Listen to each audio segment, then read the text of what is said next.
right. Hello and welcome back to the channel. Amber here, and it's time for a short Q&A about episode 5, Teleronriod. As always, you can find me on Blue Sky, Discord, and Instagram. And to not miss out on more Wheel of Time videos, make sure you're subscribed to the channel. So let's take a look at some of our questions. The first one comes from Samson, who asks, I've been pondering whether Moraine's task to find the Dragon Reborn was easier compared to Swan's task to prepare the White Tower. And I think this is a pretty astute observation, especially without any book context, because it's funny if you read something like New Spring, which I'm sure I'll reference more than once here. When you look at the events within the tower during the time where Gitara's prophecy became known, it also kind of backs up this idea. The Amerlin at the time and everyone who knows about this prophecy ends up dead under mysterious circumstances.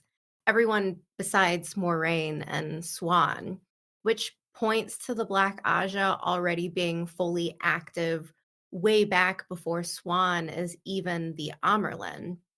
The tower has two main problems making Swan's job nearly impossible.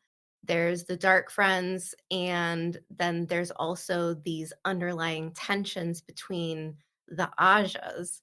So there's been a feud between the Red Aja and the Blue Aja, which is generational, dating back hundreds and hundreds of years. Swan's job is nearly impossible. Is it harder than Moraine's job? I don't know, but this season starts to drive home the challenges that face Swan Sanche, the Red Aja and the Black Aja, really make her job nearly impossible. And the White Tower would never ask for outside help, anyways. And she needs allies, but at this point, they're very few and far between. So, yeah, I think at this point in the story, Swan's job is much harder. So the next question comes from Frank B. And they write, do you think Alana is a fake out death? And why do you have to kill Natty Cawthon? Okay, so I could see this being another fake out death, but it also does a pretty good job of highlighting Eamon Volda and the White Cloaks. We obviously don't need to be reminded of how awful they are, but it does give more ammunition to really just hate them.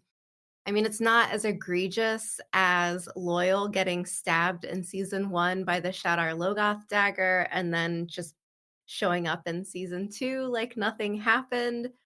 But based on what we know from the books, I think this event of Alana getting shot by multiple arrows could set something up later down the road that would have decent payoff. So I'm actually not too bothered by it, but yeah, we'll have to we'll have to wait and see. The next question is from Jacoby, who asks, I am not a book reader, but I feel like Elida is not a dark friend, just a regular power hungry woman who'd do anything to get into power. Isn't it forbidden to take away the life of someone using the one power? Would they have had to be in mortal danger to actually kill someone? Doesn't this count as breaking the three oaths? And the answer is actually no. The three oaths, at least in the books, state to speak no word that is not true, to make no weapon with which one may kill another, and never use the one power as a weapon except against dark friends or shadow spawn, or in the last extreme defense of her life and the life of her warder or another Aes Sedai.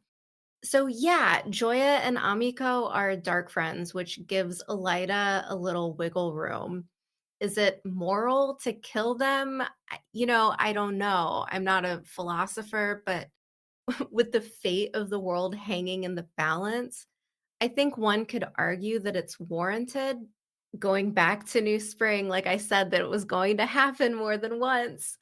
She Elida tasks herself with helping Moraine and Swan prepare for their Aes Sedai test, and she has these daily meetings with them where she beats them so heavily with the one power that they need healing multiple times.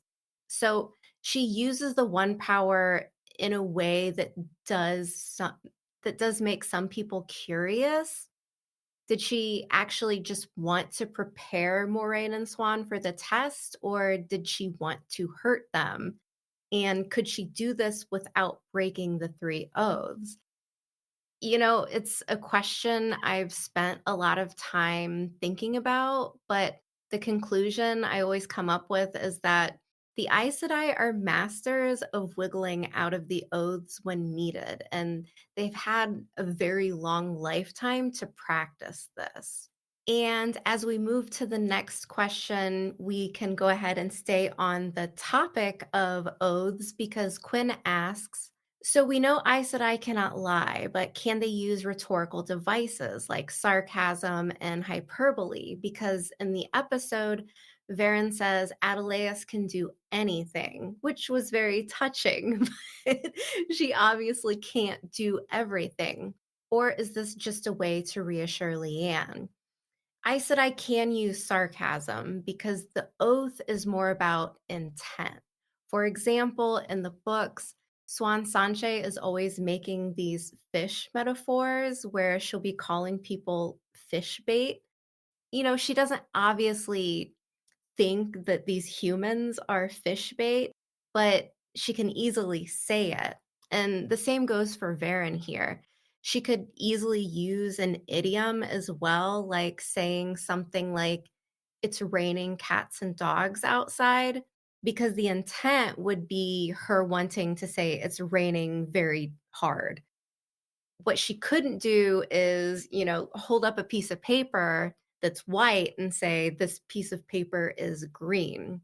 So again, the three oaths definitely leave space to cut corners, but I think this, is just a really fun question. And the last thing I wanted to touch on about this episode is why, despite it not being my favorite of the season, I do think that thematically it touches on some really great things, specifically the White Tower as an institution and, these overall inadequacies of it. The first example is when the sail mistress tells Nynaeve and Elaine that there are many ways to be a channeler and many ways to be a woman. And she even mentions how the sea folk kind of hide their channelers from the White Tower. The second example is when the wise ones are giving Egwene lessons in Tel'aran'rhiod. And the third is when Alana explains to Maxim that she's in the Two Rivers to build an army. And up until now, the White Tower is represented by having the only system of teaching willing participants how to channel. And up until now, it almost looked like the White Tower had a monopoly on it. But the sail mistress and the wise ones opened that door to show us that Tarvalin isn't the only way. The Aes Sedai haven't been able to help Nynaeve break her block. So what would happen if she had another type of teacher? How else are the Aes Sedai failing? And Alana points it out that the Aes Sedai aren't ready for the last battle, and she's doing what she can now to correct that. She's taking matters into her own hands. And all of this comes at a time when Elida is doing everything she can to disrupt the state of things in Tarvalon. So it raises some big questions. Can the White Tower keep itself together before Tarmangaiden, the last battle? And what role will all of these new factions of channelers be moving forward? the Aes Sedai aren't trusted everywhere. But just look at all the questions we had about the three oaths. They have these oaths to kind of ease people into trusting the Aes Sedai and the White Tower as an institution. But even these oaths are a bit of a mirage. So I think it's something that we should definitely keep an eye on moving forward. And as we take in the rest of the season, see if there's any payoff there. And if not, I do think this is one of these bigger themes that if we end up getting more seasons, this would be something that is definitely explored and that there would be some big payoff.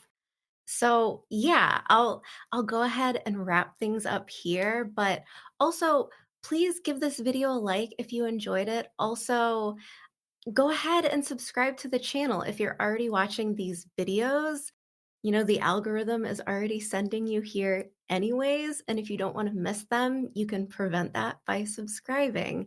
Also, thanks to my lovely Patreon members and YouTube membership people. Can't do it without you. So, thanks a lot. Like and subscribe, and I'll see you back next time.